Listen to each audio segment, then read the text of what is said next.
Thank you.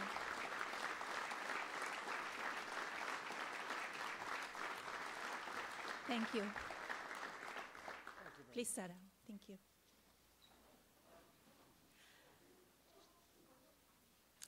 Thank you all for being here today. It touches my heart to see the many familiar faces of the people I have been lucky to get to know over the last few months.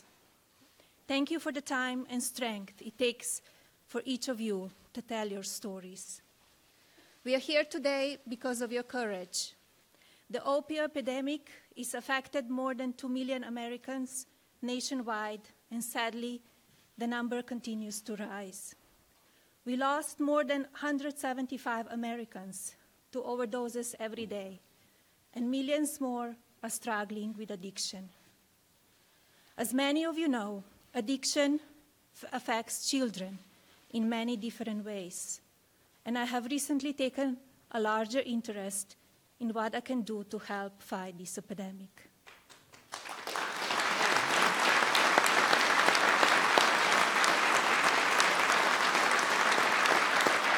I have been participating in meetings and listening sessions, and I have been visiting with people who have been affected by this disease. I want to take a moment now to tell you what I have learned from the men and women on the front lines of this epidemic. Don Holman talked to me about his son Garrett, who took medication for ADHD and suffered from depression and anxiety. He explained that social media played a part in his son's erratic moods and behaviors. Garrett started to buy synthetic opioids online and self-medicated for his depression, passing away from an overdose just 8 days before his 21st birthday. Don Holman taught me that the stigma of drug addiction must be normalized, and talking about it is the only way to do that. Coach David McGee talked about his friend who became addicted after his pain medication were prescribed for sports injury. His friend died from an overdose, and through his tragic loss, Coach McGee taught me how important it is to educate kids, athletes, and parents, because his friend was not weak-minded. In fact, like so many of our kids today, he was competitive and strong-willed. Sabra Jean Collar, who is now in her 10th year of recovery, helped me learn that drug addiction is an effective disease, but with the proper support and medical attention, a person can move on to live a healthy and happy life. We are so proud of you for all that you have overcome, Sabra, and pray for you as you continue on this journey. Where are you, Sabra? Hello. Thank you.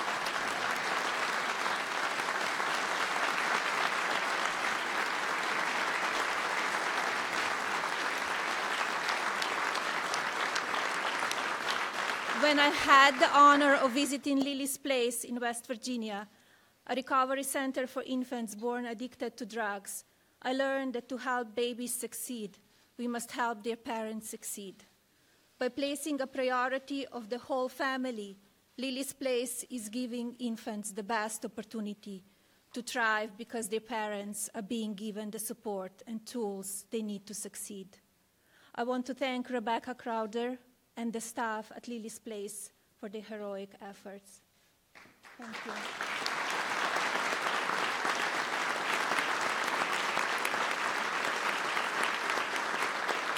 I have learned so much from those brave enough to talk about this epidemic, and I know there are many more stories to tell. But what I found to be the common theme with all of these stories is that this can happen to any of us. Drug addiction can take your friends, neighbors, or your family.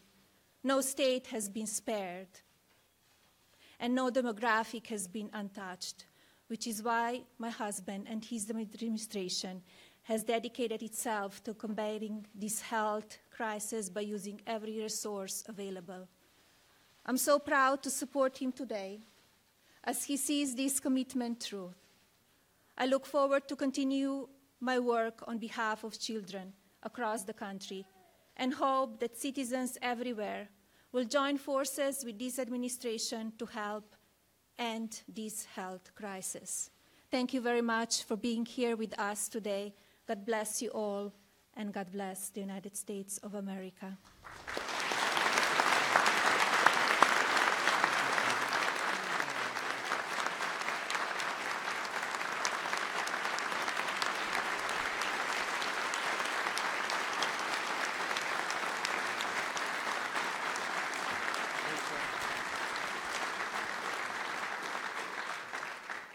Thank you, Melania, for your moving words and for your devotion. I mean, it's a very deep devotion, I can tell you that, to our nation and its children. Thank you also to members of Congress, my cabinet, governors, members of Congress, state, local leaders, first responders, and healthcare professionals gathered here today. We have some truly incredible people in this room, that I can tell you.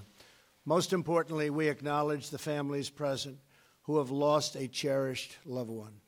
As you all know from personal experience, families, communities, and citizens across our country are currently dealing with the worst drug crisis in American history, and even, if you really think about it, world history. This is all throughout the world. The fact is, this is a worldwide problem. This crisis of drug use, addiction, and overdose deaths in many years, it's just been so long in the making. Addressing it will require all of our effort, and it will require us to confront the crisis in all of its very real complexity. Last year, we lost at least 64,000 Americans to overdoses. That's 175 lost American lives per day. That's 7 lost lives per hour in our country. Drug overdoses are now the leading cause of unintentional death in the United States by far. More people are dying from drug overdoses today than from gun homicides and motor vehicles combined. Think of it. Motor vehicle crashes, gun homicides, more people by far from drug overdoses. These overdoses are driven by a massive increase in addiction to prescription painkillers, heroin, and other opioids. Last year, almost 1 million Americans used heroin, and more than 11 million abused prescription opioids. The United States is by far the largest consumer of these drugs, using more opioid pills per person than any other country by far in the world. Opioid overdose deaths have quadrupled since 1999 and now account for the majority of fatal drug overdoses. Who would have thought? No part of our society, not young or old, rich or poor, urban or rural, has been spared this plague of drug addiction and this horrible, horrible situation that's taken place with opioids. In West Virginia, a truly great state, great people, there is a hospital nursery where 1 in every 5 babies spends its first days in agony. Because these precious babies were exposed to opioids or other drugs in the womb, they endure nausea, pain, anxiety, sleeplessness, and troubling eating, just the same as adults undergoing detox. Some of these children will likely lose one or both of their parents to drug addiction and overdose. They will join the growing ranks of America's opioid orphans. Such beautiful, beautiful babies. Beyond the shocking death toll, the terrible measure of the opioid crisis includes the families ripped apart and, for many communities, a generation of lost potential and opportunity. This epidemic is a national health emergency. Unlike many of us, we've seen, and what we've seen in our lifetimes, nobody has seen anything like what's going on now. As Americans, we cannot allow this to continue. It is time to liberate our communities from this scourge. of drug addiction. Never been this way. We can be the generation that ends the opioid epidemic. We can do it.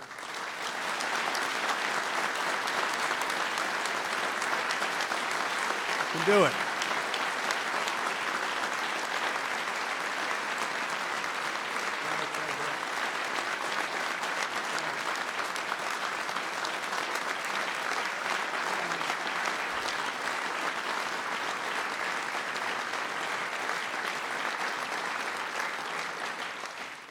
That is why, effective today, my administration is officially declaring the opioid crisis a national public health emergency under federal law, and why I am directing all executive agencies to use every appropriate emergency authority to fight the opioid crisis.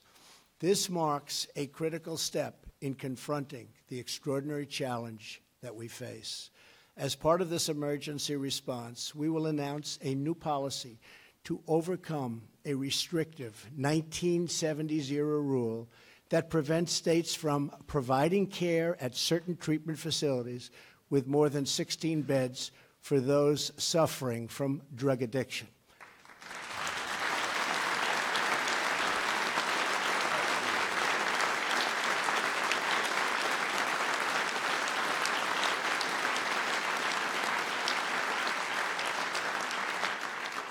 A number of states have reached out to us asking for relief, and you should expect to see approvals that will unlock treatment for people in need, and those approvals will come very, very fast, not like in the past, very, very quickly.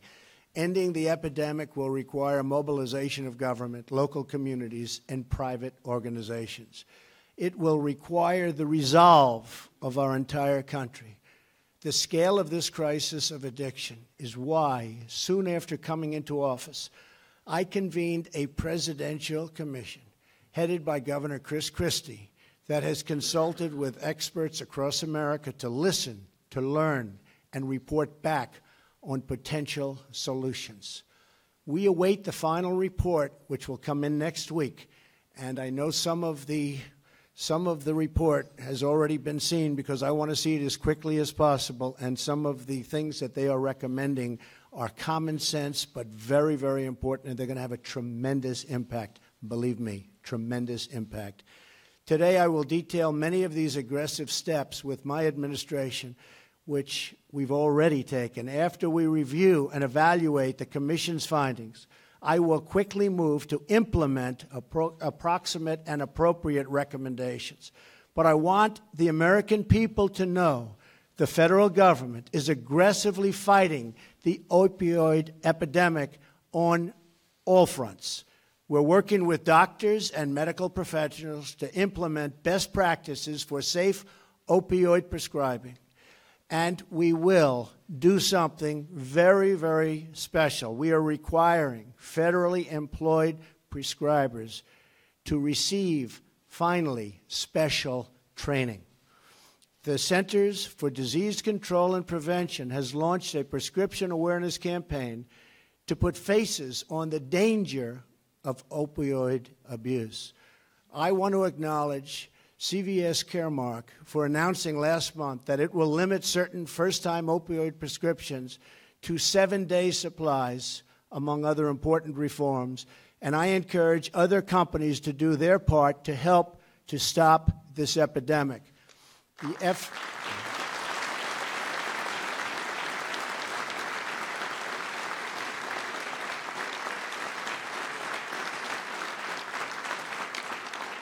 The FDA is now requiring drug companies that manufacture prescription opioids to provide more training to prescribers and to help prevent abuse and addiction, and has requested that one especially high-risk opioid be withdrawn from the market immediately. We are requiring that a specific opioid, which is truly evil, be taken off the market immediately.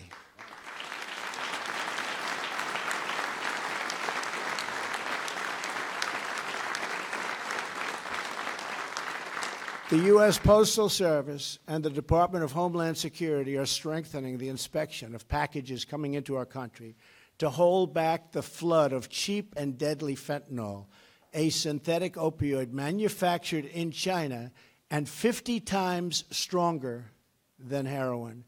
And in 2 weeks, I will be in China with President Xi, and I will mention this as a top priority.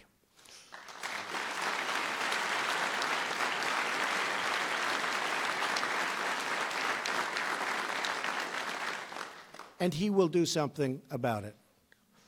I am also pleased to report that for the first time, the Department of Justice has indicated major Chinese drug traffickers for and they have really put very, very strong clamps on them. They've indicted them, the drug traffickers, for distributing fentanyl into the United States. So, Jeff, thank you very much. Good job.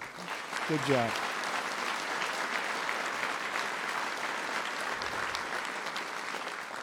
And they've been indicted, and we're not going to forget about them. Believe me, they are doing tremendous harm to our country.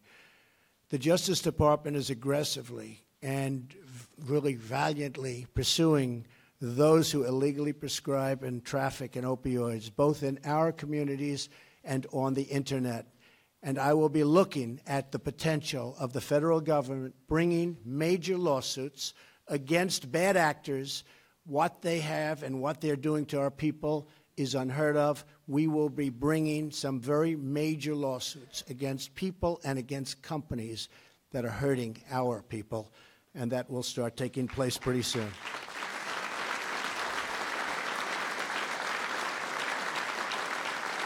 We're also supporting first responders and medical professionals access to the tools they need to prevent deaths through life-saving overdose medications. At my direction, the National Institute of Health, headed up by Francis Collins, has taken the first steps of an ambitious public-private partnership with pharmaceutical companies to develop non-addictive painkillers and new treatments for addiction and overdose. So important.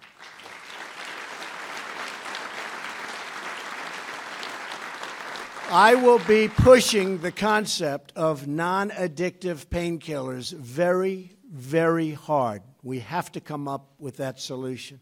We give away billions and billions of dollars a year, and we're going to be spending lots of money on coming up with a non-addictive solution.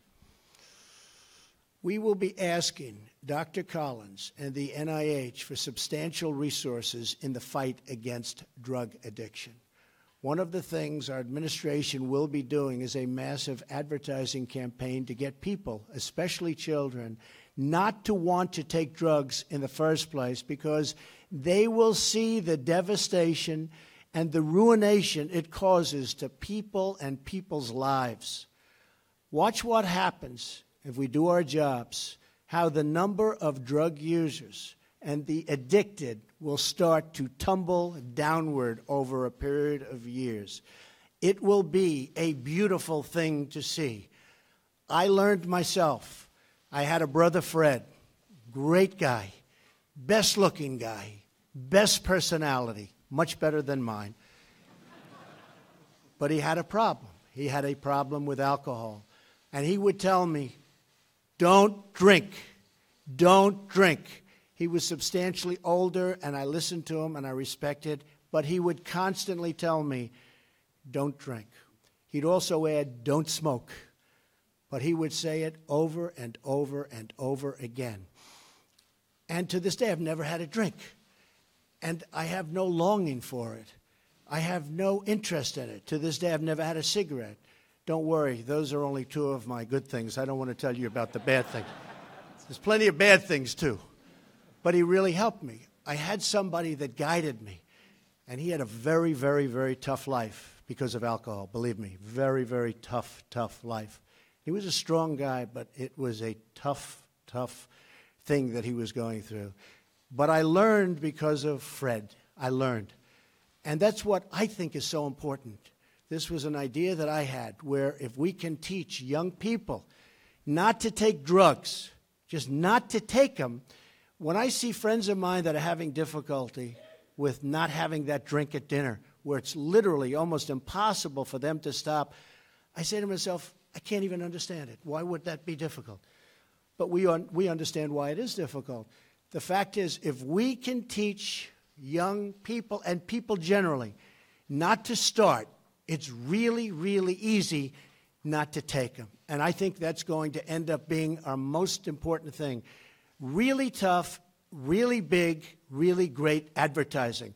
So we get to people before they start, so they don't have to go through the problems of what people are going through.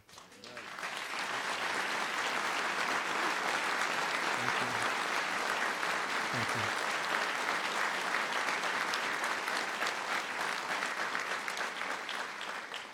you. We are already distributing nearly $1 billion in grants for addiction prevention and treatment, and over $50 million to support law enforcement programs that assist those facing prison and facing addiction. We have also launched an $81 million partnership to research better pain management techniques for our incredible veterans. And soon,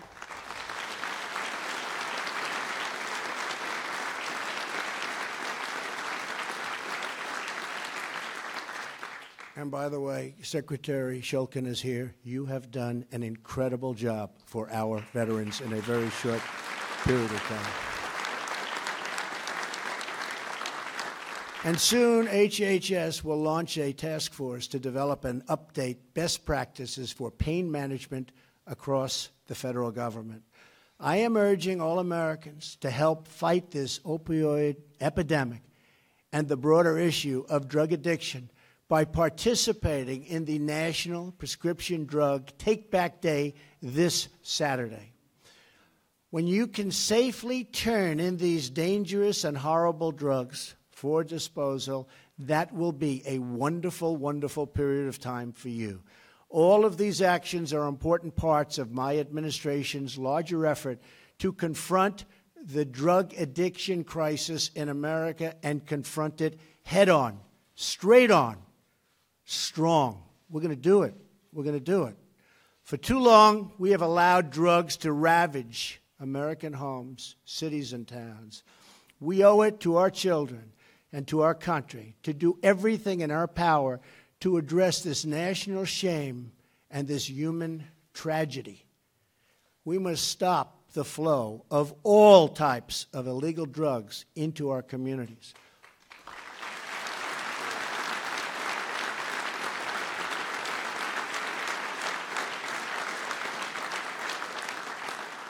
For too long, dangerous criminal cartels have been allowed to infiltrate and spread throughout our nation.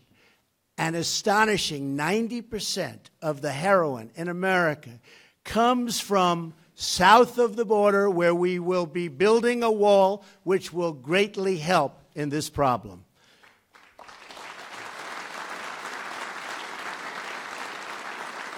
Will have a great impact.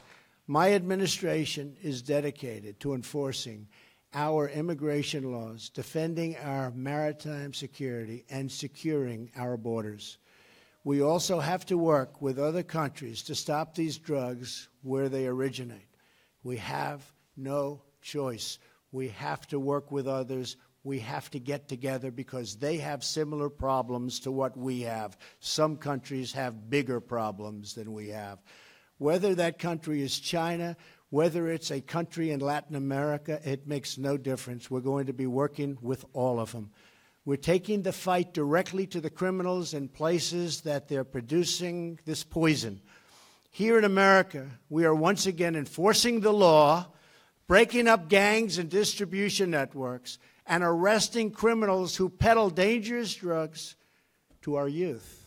In addition, we understand the need to confront reality, right smack in the face, that millions of our fellow citizens are already addicted. That's the reality. We want them to get help they need. We have no choice but to help these people that are hooked and are suffering so they can recover and rebuild their lives with their families. We're committed to pursuing innovative approaches that have been proven to work, like drug courts. Our efforts will be based on sound metrics and guided by evidence and guided by results. This includes making addiction treatment available to those in prison and to help them eventually re-enter society as productive and law-abiding citizens. Finally, we must adopt the most common-sense solution of all to prevent our citizens from becoming addicted to drugs in the first place.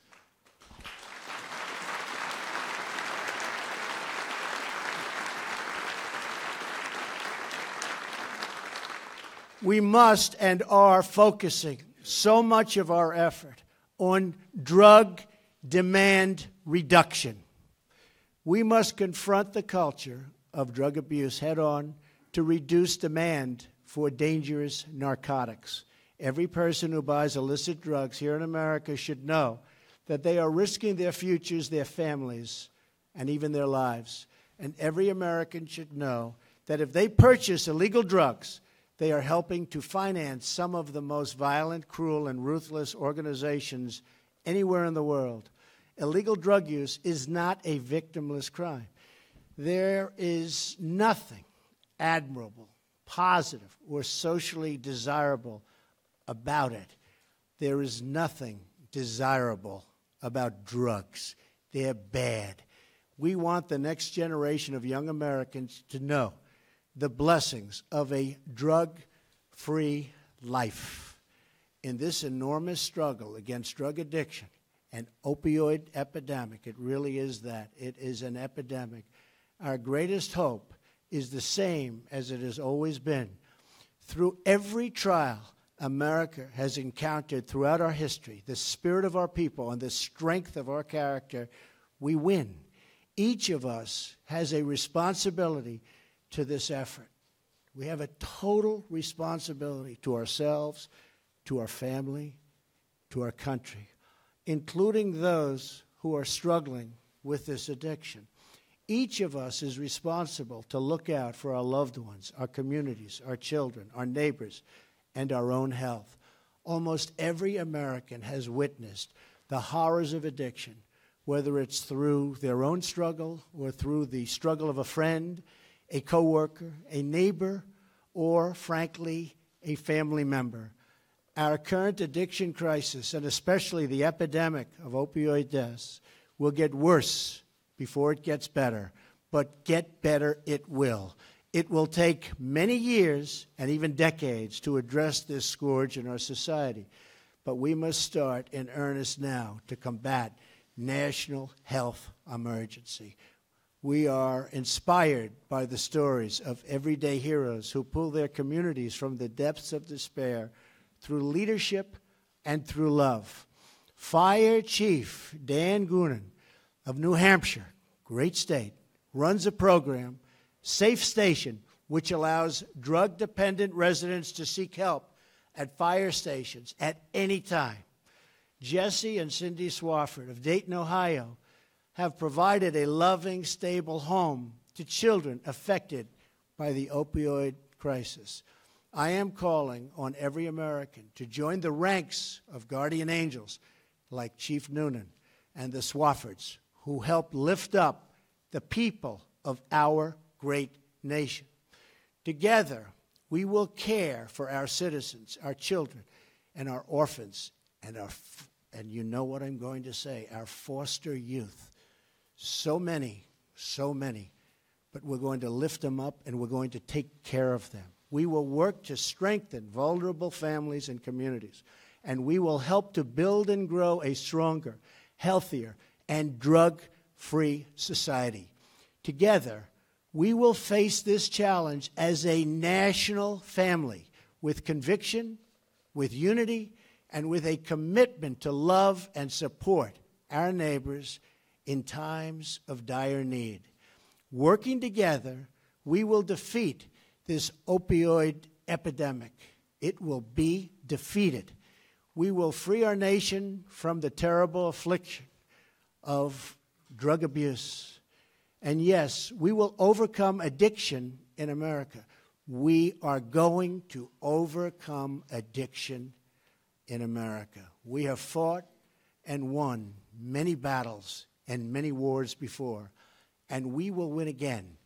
Thank you, God bless you, and God bless America. Thank you. Thank you.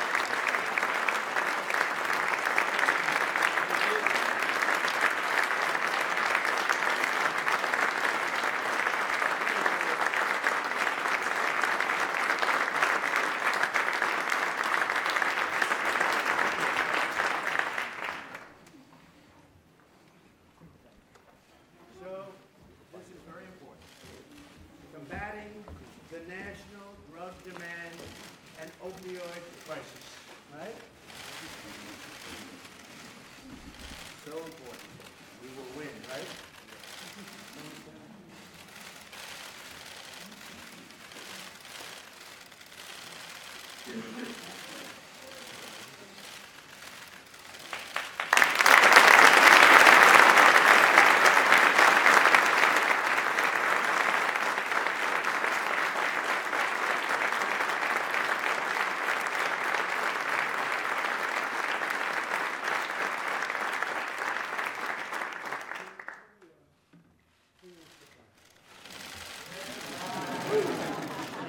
Should we give one maybe Chris Christie? Where is Chris? Come on over.